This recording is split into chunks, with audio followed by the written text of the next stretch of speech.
नमस्ते। आमे आलोचना करुथिले वैदिक परंपरा और वर्णाश्रम धर्म संपर्क रे। तेबे এই जो वर्ण व्यवस्था मुख्यतः भारतीय परंपरा रे आरंभ हेइथिला ताहा हेउची वैदिक पुरुष सूक्त रे ब्राह्मण, क्षत्रिय, वैश्य और शूद्र एही चारि वर्ण विषय रे उल्लेख रहिथिला। यजुर्वेद रे कुहा हेइची जे ब्राह्मणस्य मुखामासीद बाहु राजन्य कृत उरु तदस्य जत वैश्या पदभ्याम शूद्र अजायते। एई यजुर्वेद रे मध्य जाति प्रथार व्यवस्था थिबार सूचना मिले। से समय रे कर्म अनुसारे मध्य लोकंकर परिचय मिलुथिला। पुरुष मेध यज्ञ रे विभिन्न कर्म रे रत पुरुषंकर नामोल्लेख मिले, यथा विभत्साये पौलस्यं वर्णाय, हिरण्यकारं तुलाये वाणिज्यं, पश्चोदोषा ग्रावीणं विश्वेभ भूतेभ्य सिद्धमणं भूतै जागरणं प्रभूतै स्वपनं मातै जनवादिनं वृद्ध्यां अपगर्मं संसराय प्रचिद्दम। तेबे एई वैदिक जुगरे वर्ण व्यवस्था थिबार प्रमाण मिले बोली आलोचक माने कहंती। यार संपूर्ण विकास ब्राह्मण जुगरे ही संभव हेइथिला। तेणु एई जो वर्ण व्यवस्था विशेष भावरे ब्राह्मण जुगीय समाज रे चारि वर्णर व्यवस्था उपलब्ध हुए। समग्र चारि वर्ण मध्यरु यज्ञर निर्वाहक हेतु ब्राह्मणर स्थान थिला सर्वाग्रे। जेउ ब्राह्मण वेदादि अध्ययन करुथिला सेमानंकु मनुष्य देव बोली कुहा जाउथिला। यथा कुहा हेइछि जे शतपथ ब्राह्मण रे जे ब्राह्मणा शुश्रुवां सनुचान्स्ते मनुष्य देवा विद्वांसो हि देवा। पुनश्च ब्राह्मण मानंकु प्रत्यक्ष देवता बोली मध्य कुहा जाउथिला। यथा एते देवा प्रत्यक्षं जत ब्राह्मणां। ब्राह्मणर आदर्श थिला ब्रह्म वर्चसी अर्थात वेदाध्ययन रे तेज संपन्न ब्राह्मण। जेउ ब्राह्मण उत्तम आचरण आदर्श आचरण करू नथिला ताहार निंदा मध्य करा जाउथिला। ब्राह्मणर समस्त शक्ति तार मुखर वाक्य रे ही निहित थिला, जेहेतु ब्राह्मण पुरुषर मुखरु सृष्टि होइथिला। तांड्य ब्राह्मण रे कुहा जाइछि तस्मात् ब्राह्मण मुखेन बीर्जं करोति मुखोतो ही सृष्टि।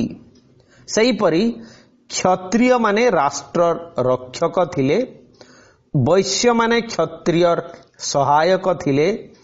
पादरु सृष्टि होइथिबारु शूद्र मानकर मुख्य कार्य सेवा थिला। एही परि यज्ञ प्रधान वैदिक समाज रे वेदज्ञ ब्राह्मण मानकर महान प्रतिष्ठा थिला बोली कुहा जाए। तेबे एहा सहित वेदर विभिन्न रकमर प्रतीकात्मक अर्थ अनेक आलोचक आलोचना करिसंती। तेबे द्वितीय वर्ग रे जो माने क्षत्रिय माने थिले से माने थिले पूर्वरु मध्य कुहा हेइछि योद्धा ओ शासक श्रेणीर व्यक्ति। एमानंकर दायित्व थिला प्रजा मानंकर धन और जीवन रक्षा करिबा। यज्ञ विधि नेई समय समय रे ब्राह्मण और क्षत्रिय मानंक भितरे मतांतर मध्य सृष्टि हेउथिला। एवं ए बाबद रे आमे विश्वामित्र और वशिष्ठंकर संपर्करे उल्लेख मध्य करिछे से बाबदरे स्वतंत्र गल्प अछि अन्य केते बेले से बाबदरे आमे आलोचना करि परिबा राजर्षि एवं ब्रह्मर्षि को नेकी। तेबे वैश्य माने व्यवसाय रे व्यस्त थिले, शिल्प और कृषि कार्य रे मध्य सेमानंकर यथेष्ट योगदान थिला। सेमाने ब्राह्मण और क्षत्रिय मानंक ठारू समाज रे निकृष्ट थिले, जेउ मानंकर आर्थिक स्वच्छलता बा समृद्धि नथिला सेमाने समाज रे शोषित हेउथिले, किंतु आर्थिक समृद्धि लाभ कले सेतेबेले मध्य समाज तांकु यथेष्ट सम्मान प्रदान करुथिला। सेमाने श्रेष्ठी बा गृहपति होई संबोधित हेउथिले, राज दरबार रे सेमानंकर आदर थिला। आवश्यक हेले राजा सेमानंक ठारू ऋण ग्रहण करुथिले। बाकी अवशिष्ट सर्वसाधारण को शूद्र कुहा जाउथिला। सेमानंकर अवस्था विशेष भावरे आर्थनीतिक अवस्था भल नथिला। सेमाने दलित और असहाय श्रेणी लोक थिले। सेमानंकु उत्पीड़न कले समाज रे प्रतिरोध करिबा असंभव थिला। आवश्यक हेले सेमानंकु समाजरु बहिष्कार करा जाई पारुथिला। सेमाने दासत्व स्तर को जाई पारुथिले, शारीरिक परिश्रम करिबा को बाध्य होउथिले। समाज सेमानंक प्रति निष्ठुर थिला। शूद्र माने कोनोसी सामाजिक उत्सव रे अंशग्रहण करिबार सुजोग पाउ नथिले। सेमाने थिले अस्पृश्य और अपवित्र। वैश्य परे शूद्रर स्थान थिले मध्य वैश्यर समकक्ष सेमाने नथिले, किंतु समय क्रमे आर्थिक अवस्था रे उन्नति देखा देले शूद्र प्रति घृणा भाव कम हेउथिला। उच्च जातिर निर्देश ग्रहण करिबा ओ उच्च जाति प्रति सम्मान देखाइबा शूद्रर थिला परम कर्तव्य। आर्य सभ्यता ओ कर्तृत्व नूतन अंचल प्रति संप्रसारित हेले नूतन अधिकृत देशर अधिवासी माने शूद्र श्रेणी रे गृहीत हेउथिले। आर्य समाज रे सेमानंकु इतर स्थान दिया जाउथिला। कालक्रमे शूद्र मानंकर संख्या वृद्धि पाइला, कारण विजित राज्यर अधिवासी माने बहु संख्या रे शूद्र भावरे आर्य समाजर स्वीकृति पाइले। एही संप्रसारण व्यतीत आर्य माने आउ जेउ नूतन स्थानीय अधिवासी मानंकु निज समाजर परिसर भुक्त करिथिले सेमाने हेले ब्रात्य एवं निषाद। ब्रात्य माने ब्राह्मण समाजर अंतर्भुक्त नथिले, एमानंकु पतित बोली कुहा जाउथिला। ओडिशा भी जेमिति एक समय रे ब्रात्य भूमि हिसाब रे गृहीत थिला। सेमानंकर भाषा संस्कृत बदल रे प्राकृत भाषा थिला। स्थानीय भाषा प्राकृत नाम रे अभिहित होइथिला। ब्रात्य माने साधारणतः जाजाबर थिले। सेमाने आर्य गोष्ठीर नथिबारु भिन्न भिन्न धर्म परंपरा अनुसरण करुथिले। एही भिन्न धर्म परंपरा सहित ब्रात्य मानंकु आर्य समाज रे स्वीकार करा जाइथिला।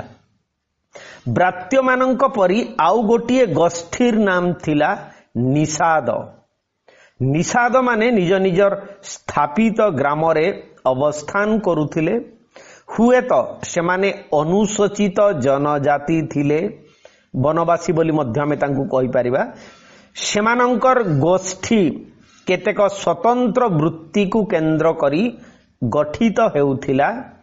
वृत्ति थिला कौलिक, अर्थात पितांक वृत्ति को संतान माने ग्रहण करी जीविकार्जन करुथिले। समाजरे नाना प्रकार वृत्ति कैंद्रिक गोष्ठीर उद्भव होइथिला। एगुड़िक थिला महाजन, कमार, स्वर्णकार, कुंभार, बढ़ई, केउट एवं चमार आदि। जेउ माने कृषि कार्य को निजर जीविका रूपे ग्रहण कले सेमाने समाजर एक स्वतंत्र गोष्ठी भावे परिगणित हेले। कालक्रमे एही वृत्ति कैंद्रिक गोष्ठी गठन व्यवस्था चिराचरित प्रथारे परिणत हेला। सेतेबेले गोष्ठी मानक भितरे अन्न भोजन और विवाह आदि सामाजिक चलनी निषेध हेगला। प्रत्येक कुल बा गोष्ठी निज निजर अनुशासन को नियम रे परिणत कले समाज व्यवस्थार परिवर्तनशील दृष्टिभंगी बदली गला। परिवर्तन को आदर न करिबा फलरे सामाजिक अनुशासन और मान कठोर होइगला। एहा द्वारा जाति प्रथार उद्भव हेला सत, किंतु ताहार अनेक मंद गुण अनुभूत हेला। उच्च नीच भेदभाव, उच्च और नीच जाति मध्यरे सामाजिक सुसंपर्कर अभाव साधारण रे परिलक्षित हेला। वृत्तिर सुरक्षा पाई, जीविकार्जनर निरापत्ता पाई जाति व्यवस्था को कठोर कला परे समाजरे विभेद देखागला। आर्य समाजर संहति नष्ट हो गला। पिता परे पुत्रर वृत्ति निर्दिष्ट हेला सत, किंतु जाति प्रथार कुप्रभाव सामाजिक जीवन को अस्तव्यस्त कला। एही परि भावरे आर्य समाजरे जाति प्रथार उद्भव हेला और समाज को बांधी रखिला। एही बंधन भितरे रहिले द्विज श्रेणीर तीन जाति, जेउ मानकर गोटाए जीवन रे दुई थर जन्म हुए, यथा ब्राह्मण, क्षत्रिय एवं वैश्य। तेबे शूद्र एक स्वतंत्र सेवक बा संपूर्ण भावरे भिन्न जातिर श्रेणी हिसाब रे मान्यता पाइला। प्रत्येक गोटिए गोटिए वर्ण बा जातिर संगठ खेले। मिश्रित जाति ओ उपजाति को वर्ण संकर कुहा जाउथिला। अर्थात मिश्रित, संकर शब्द कहले मिश्रित, जो दीटा ब्राह्मण एवं शूद्र ये मिसी गला परे जो संतान हेबे सेई क्रम रे तेमानंकु वर्ण संकर कुहा जाउथिला, जहाकू आंतरजातीय विवाहरु उत्पन्न संतान बा जारज संतान को वर्ण संकर श्रेणीर अंतर्भुक्त करागला। विदेशी माने सहजरे गोटिए जाति भावरे गृहीत हेले। सेमानंकु चंडाल बा म्लेच्छ कुहा जाउथिला। तेणु म्लेच्छर अर्थ होउची जिए आम जातिर अंतर्भुक्त नुहे से म्लेच्छ। सेई क्रम रे सेमाने शूद्र मानंक ठारू नीच थिले। कौनसी आर्य स्थली को प्रवेश करिबा सेमानंकु बारण थिला। प्रत्येक जाति पाई दायित्व और अधिकार थिला निर्दिष्ट। ब्राह्मण माने उच्च चरित्रवत्ता और ज्ञानी हेबा विधेय थिला। सेमाने पूजादि कर्मकर्माणी विषय अभिज्ञ थिले। वैदिक साहित्य रे ब्राह्मण मानकर पारदर्शिता थिला। से पंडित और विद्यानुरागी थिले। पौरोहित कार्य संपन्न सहित राजांकु परामर्श देवा ब्राह्मण मानकर केवल अधिकार थिला। से प्रचलित आईन को समर्थन करुथिले। ब्राह्मण को हत्या करिबा एक घोर अपराध थिला। राजांकर परामर्शदाता भावरे से निष्कर जागीर दानसूत्र रे ग्रहण करुथिले। तद्वारा दैनंदिन जीविका निर्वाह सुरुखुरुरे चलुथिला। क्षत्रिय केवल संग्रामी योद्धा भावरे निपुण नथिले। राजा को मुख्यतः बहु विषय ज्ञान लाभ करिवार आवश्यकता थिला। तेणु सबु ज्ञातव्य विषय शिक्षा करिबा क्षत्रियर मध्य दायित्व थिला। दुस्साहस और वीरत्व क्षत्रियर भूषण थिला। राज्य जय पाई से युद्ध करिबा विधि थिला। प्रजा मानंकु सुरक्षित रखिबा थिला राजार धर्म। जनसाधारणंकर स्वार्थ और हित दृष्टिरू से राज्य शासन करिबा परंपरा थिला। राजांक कर्तव्य संपर्क रे शास्त्र मानंकरे बहु उपादेय नीति और नियम लिपिबद्ध हेइथिला। शास्त्रीय निर्देश और प्रचलित परंपरा को राजा स्वीकार करुथिले। राजा थिले समाजर आदर्श, सत्य और न्यायर प्रतीक। से धर्मर पृष्ठपोषक थिले। वैश्य मानंकर स्थान भिन्न प्रकार थिला। वैश्य माने नानाविधि वृत्ति बा कर्म रे आत्मनियोग करि पारुथिले। व्यवसाय वाणिज्य, महाजन, ऋणदाता, संपत्ति विक्रेता आदि कार्य से माने संपादन करुथिले। मुद्राशाल को नियंत्रित करुथिले। एई वैश्य माने राज्यर आर्थिक अवस्थार उन्नति जत्न सहकारे करुथिले। कृषि कार्य मध्य सेमानंक पई उद्दिष्ट थिला। अंतर्देशीय और बहिर्वाणिज्य रे सेमाने व्यापृत हेउथिले। शूद्र पई निर्दिष्ट कौनसी पेशा नथिला बा कौनसी वृत्ति निर्दिष्ट नथिला। समाज को सेवादान करिबा शूद्रर थिला दायित्व। तिनी उच्च जातिर सुख सुविधा पाई शूद्र उद्दिष्ट थिला। वेद अध्ययन शूद्र पाई थिला निषेध। कौनसी धर्म कार्य रे सेमाने अंश ग्रहण करि पारु नथिले। धर्मशास्त्र रचयिता मनुंकर मतरे जे कौनसी समाज रे दासत्व एक आनुषंगिक व्यवस्था, यह समाज पाई अपरिहार्य। समाज रे 7 प्रकार दास थिले।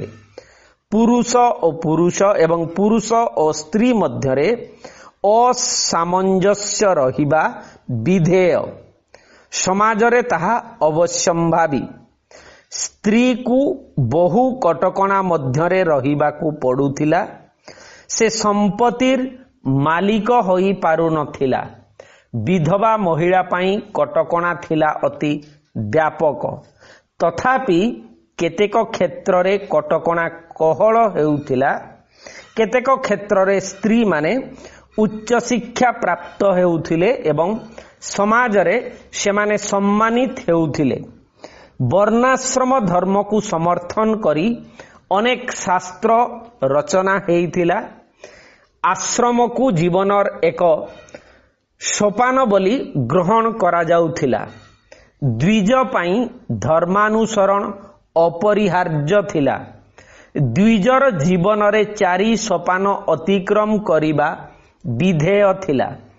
कैशोर और तरुण बयस रे से उपनयन परे ब्रह्मचर्य व्रत अवलंबन करिबा नियम थिला। गुरुंकर तत्वावधान रे ब्रह्मचारी किशोर को वेद और धर्मशास्त्र अध्ययन करिबा को पड़ुथिला। एही सोपान शेष हेले से विवाह बंधन रे आबद्ध होई गृहस्थ जीवन को ग्रहण करुथिला। गृहस्थ जीवन रे परिवार पालन, धर्म कार्य और अन्यान्य सामाजिक दायित्व तुलाइबा ता पाई बाध्यतामूलक थिला। निज संतान संतति बड़ होई तरुण अवस्था को आसिले से संसार परित्याग करी अरण्य को तपस्या पाई चली जाउथिला। एही अवस्था को कुहा जाए वानप्रस्थ। परिशेष रे चतुर्थ सोपान थिला संन्यास बा जति व्रत। यह जीवनर सायाह्न थिला। कृच्छ साधना और तपस्या द्वारा आध्यात्मिक जीवन को सरल करिबा ही संन्यास जीवनर मुख्य लक्ष्य थिला। ସେଥିପାଇଁ ବହୁ ଜାଗାକୁ ଭ୍ରମଣ କରିବା ଓ ନିତ୍ୟ ନୂତନ ଗୁରୁ ବା ଧର୍ମ ପ୍ରଚାରକ ମାନଙ୍କୁ ଭେଟିବାର ଆବଶ୍ୟକ ଥିଲା। ତଦ୍ୱାରା ସତ୍ୟ ଓ ଆନନ୍ଦର ସନ୍ଧାନ ମିଳୁଥିଲା ବୋଲି ଆଲୋଚକମାନେ ଉଲ୍ଲେଖ କରିଛନ୍ତି। ପରବର୍ତ୍ତୀ ବୈଦିକ ଯୁଗରେ ଆଶ୍ରମ ବ୍ୟବସ୍ଥାର ଗୁରୁତ୍ୱ ଉପଲବ୍ଧ ହୋଇଥିଲା। ପ୍ରତ୍ୟେକ ସୋପାନ ପାଇଁ ସାଧାରଣତଃ 25 ବର୍ଷ ଉଦ୍ଦିଷ୍ଟ ଥିଲା, କାରଣ ଆର୍ଯ୍ୟମାନେ ଦେବତାମାନଙ୍କୁ ଶତାୟୁ ବର ଓ ଆଶୀର୍ବାଦ ଭିକ୍ଷା କରୁଥିଲେ। ବ୍ରାହ୍ମଣ ଦେବତାମାନେ ସାଧାରଣ ଲୋକମାନଙ୍କୁ ଜୀବେତୁ ଶରଦ ଶତମ୍ ବୋଲି ଆଶୀର୍ବାଦ ମଧ୍ୟ ପ୍ରଦାନ କରୁଥିଲେ। ପ୍ରତ୍ୟେକ ସୋପାନରେ ଆଶ୍ରମର ଅଭିଳାଷ ପରିପୂର୍ଣ୍ଣ କରିବା ଲକ୍ଷ୍ୟ ଥିଲା। ଗୁରୁଙ୍କର ତତ୍ତ୍ୱାବଧାନରେ ଶିକ୍ଷାର ବିଭିନ୍ନ ଦିଗରେ ପାରଦର୍ଶିତା ଲାଭ କରିବା ବ୍ରହ୍ମଚାରୀର ଥିଲା ଲକ୍ଷ୍ୟ। ପିତାମାତା ଓ ଅଭିଭାବକମାନେ ସନ୍ତାନଙ୍କୁ ଗୁରୁଙ୍କ ଆଶ୍ରମରେ ଛାଡ଼ି ନିଶ୍ଚିନ୍ତ ବୋଧ କରୁଥିଲେ। ଗୁରୁଙ୍କର ନିଷ୍ଠା ଓ ଦାୟିତ୍ୱ ପ୍ରତି ସମାଜରେ ଉଚ୍ଚ ସ୍ଥାନ ଥିଲା। ଗୁରୁ ନିଜ ଶିଷ୍ୟମାନଙ୍କର ସବୁ ଭଲମନ୍ଦର ଦାୟିତ୍ୱ ଗ୍ରହଣ କରୁଥିଲେ। ଗୁରୁମାନେ ଜ୍ଞାନୀ ଓ ତ୍ରିକାଳଦର୍ଶୀ ଥିଲେ। ପ୍ରତ୍ୟେକ ଗୁରୁଙ୍କର ଆଶ୍ରମ ଏକ ପବିତ୍ର ଶିକ୍ଷାନୁଷ୍ଠାନ ଥିଲା। ଏହାକୁ ଗୁରୁକୁଳ କୁହାଯାଉଥିଲା। ବିଦ୍ୟାଲାଭ ପରେ ତରୁଣ ଆର୍ଯ୍ୟ ପୁରୁଷ ବିବାହ କରି ସଂସାରୀ ସାଜୁଥିଲା। ସନ୍ତାନ ସନ୍ତତି ଜନ୍ମ କରି ପରିବାର ଗଠନ କରୁଥିଲା। ପରିବାର ମୁଖ୍ୟ ଭାବରେ ସାମାଜିକ କର୍ତ୍ତବ୍ୟମାନ ସମ୍ପାଦନ କରୁଥିଲା, ଧର୍ମ କାର୍ଯ୍ୟ କରୁଥିଲା, ନିଜ କୌଳିକ ବୃତ୍ତି ଅନୁସାରେ ଜୀବିକାର୍ଜନ କରୁଥିଲା, ରାଜାଙ୍କୁ କର ଦେଉଥିଲା, ଆବଶ୍ୟକ ଅନୁସାରେ ଯୁଦ୍ଧରେ ଯୋଗ ମଧ୍ୟ ଦେଉଥିଲା। ନିଜ ପିଲାମାନେ ବୟପ୍ରାପ୍ତ ହେଲେ ସେମାନଙ୍କ ଠାରୁ ବିଦାୟ ନେଇ ବାନପ୍ରସ୍ଥ ଆଶ୍ରମ ଅବଲମ୍ବନ କରୁଥିଲା। ସେ ଅବସ୍ଥାରେ ସମାଜ ସହିତ ସମ୍ପର୍କ ଛିନ୍ନ ନ କରି ଗଠନମୂଳକ ସକାରାତ୍ମକ କାର୍ଯ୍ୟରେ ଆତ୍ମନିବେଶ କରୁଥିଲା। ଲେଖାଲେଖି କରିବା, ଅଧ୍ୟାପନା କରିବା, ଧର୍ମ କାର୍ଯ୍ୟ ସମ୍ପାଦନା କରି ପୁଣ୍ୟ ଅର୍ଜନ କରିବା ଇତ୍ୟାଦି ବହୁବିଧ କାର୍ଯ୍ୟରେ ସେ ନିୟୋଜିତ ହେଉଥିଲା। ତପସ୍ୟା ଓ ସାଧନା କରିବା ମଧ୍ୟ ବାନପ୍ରସ୍ଥ ଆଶ୍ରମର ଥିଲା ବିଧି। ଜୀବନର ଚତୁର୍ଥ ସୋପାନରେ ସେ ସନ୍ନ୍ୟାସ ବା ଯତିବ୍ରତ ଗ୍ରହଣ କରୁଥିଲା। ସାଂସାରିକ ବନ୍ଧନ ତ୍ୟାଗ କରି ମାୟା ମମତା ଖଣ୍ଡନ କରି ସେ ପୁଣ୍ୟାର୍ଜନ ଓ ଆଧ୍ୟାତ୍ମିକ ଉନ୍ନତିରେ ମନୋନିବେଶ କରୁଥିଲେ। ଜୀବନକୁ ଚାରି ଆଶ୍ରମରେ ବିଭାଗ କରିବା ଦ୍ୱାରା ମାନସିକ ଉଦ୍ବେଳନରୁ ମଣିଷ ରକ୍ଷା ପାଉଥିଲା। ଆର୍ଯ୍ୟମାନେ ନିଷ୍ଠାର ସହିତ ଏହାକୁ ଅନୁସରଣ କରିଥିଲେ। ଅର୍ଥ ଓ ସମ୍ପଦ ପାଇଁ ଲୋଭ ମମତା କିଛି ରଖୁନଥିଲେ। ଜୀବନର ଅର୍ଦ୍ଧାଧିକ ସମୟ ସତ୍ ପଥରେ ସତ୍ କର୍ମରେ ପୁଣ୍ୟାର୍ଜନ ପାଇଁ ନିୟୋଜିତ ହେଉଥିଲା। ପୁଣ୍ୟ ଅର୍ଥ ମାନସିକ ଶାନ୍ତି। ଆର୍ଯ୍ୟ ପୁରୁଷର ଲକ୍ଷ୍ୟ ଥିଲା ଶାନ୍ତିର ସନ୍ଧାନ ଓ ଶାନ୍ତି ପ୍ରାପ୍ତି। ତାହା ସେ ବର୍ଣ୍ଣାଶ୍ରମ ଧର୍ମ ଆଚରଣରେ ପାଇପାରୁଥିଲା। ପରିଶେଷରେ ଏହା କୁହାଯାଇପାରେ ଯେ ବର୍ଣ୍ଣାଶ୍ରମ ଧର୍ମ ଓ ବର୍ଣ୍ଣ ବ୍ୟବସ୍ଥା ପରବର୍ତ୍ତୀ ବୈଦିକ ଯୁଗରେ ଆର୍ଯ୍ୟ ସମାଜରେ ଉଦ୍ଭବ ହୋଇଥିଲା। ତେବେ କେଉଁ ବ୍ୟବସ୍ଥା ପ୍ରଥମେ ଆରମ୍ଭ ହୋଇଥିଲା? ଅନୁଧ୍ୟାନରୁ ଜଣାଯାଏ ଯେ ବର୍ଣ୍ଣାଶ୍ରମ ଧର୍ମ ଥିଲା ସମାଜର ଏକ କଠୋର ଅପରିବର୍ତ୍ତନୀୟ ବ୍ୟବସ୍ଥା। ସମାଜରେ ତିନି ଉଚ୍ଚ ବର୍ଗ ତାହା ଅନୁସରଣ କରୁଥିଲେ। ବର୍ଣ୍ଣ ବ୍ୟବସ୍ଥାରେ କିଛି କୋହଳ ଦୃଷ୍ଟିଭଙ୍ଗୀ ଥିଲା। ଆର୍ଯ୍ୟମାନେ ସଭ୍ୟତାର ସମ୍ପ୍ରସାରଣ କାଳରେ ଯେଉଁ ନୂତନ ଜାତି ବା ଗୋଷ୍ଠୀକୁ ଜୟ କରୁଥିଲେ ସେମାନଙ୍କୁ ନିଜ ସମାଜରେ ସାମିଲ କରିବା ପାଇଁ କୋହଳ ନୀତି ଅବଲମ୍ବନ କରିବା ସ୍ୱାଭାବିକ ଥିଲା।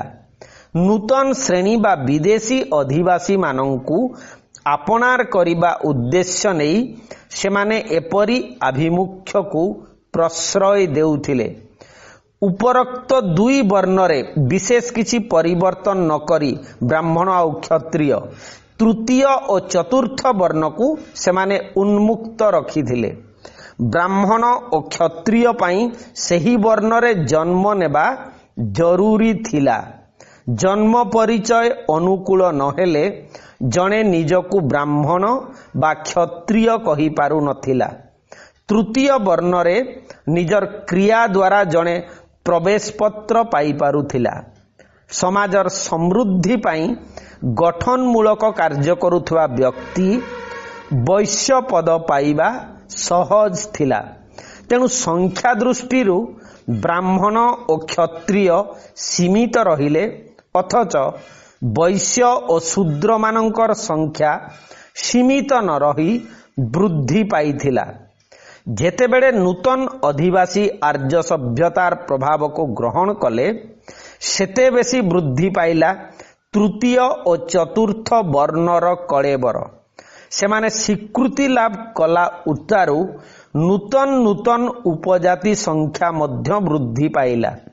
सामाजिक परिवर्तन द्रुत गति रे चालिले मध्य ब्राह्मण और क्षत्रिय निज निजकु विवर्तन ठारू दूरेई रखिले। सेमानंकर संख्या रहिला सीमित। समाजरे सेमाने संख्या लघु हेई गले। सामाजिक जीवन को सुसंगठित और श्रृंखलित करिबा उद्देश्य रे वर्णाश्रम धर्म प्रचलित हेइथिला। आर्य संस्कृति अधीनस्थ समस्तंकु उक्त व्यवस्था ग्रहण करिबाकु पड़िथिला। वर्ण व्यवस्था गोष्ठी पाई उद्दिष्ट थिला एवं वर्णाश्रम व्यवस्था व्यक्ति पाई। उभय परस्पर परिपूरक थिले। आर्य समाजर लक्ष्य साधन पाई उभय व्यवस्था प्रचलित होइथिला। एहार शास्त्रीय अनुमोदन पाई धर्मसूत्र मान रचित होइथिला। धर्मसूत्र रे वर्ण और वर्णाश्रम व्यवस्थार प्रांजल सरलीकरण देखा जाए। समाजरे संहति और श्रृंखला प्रतिष्ठा करिबा उद्देश्य नहीं आर्य ऋषि माने धर्मसूत्र रचना करिथिले। सम्राट खारवेलंकर हाथीगुंफा अभिलेखरु जना जाए जे तांको समकालीन ओडिशा रे वर्णाश्रम धर्मर प्रचलन थिला। आश्रम व्यवस्था को जरूरी भावरे ग्रहण न कले मध्य वर्ण और जाति प्रथा अनुसृत हेउथिला। आंतरजाति विवाह फलरे नूतन उपजातिर हेला उद्भव। समाजरे वैश्य माने संख्याधिक थिले एवं समाजर संप्रसारण पाई से माने मुख्यतः दायी थिले। ओडिशा रे आदिम जनजाति बा वनवासी मानकर संख्या अधिक थिबारु सेमानंकु समाजरे सामिल करिबा उद्देश्य नहीं अनेक उपजाति सृष्टि हेबा स्वाभाविक थिला। आदिम जनजाति और आर्य मानकर सहावस्थान फलरे ओडिशार प्राचीन समाज परिपुष्ट होइथिला। खारवेलंकर समय को ओडिशा रे एक मिश्रित समाजर सुप्रतिष्ठा होई सारिथिला। ओडिशार बाहर सहित जोगाजोग थिला।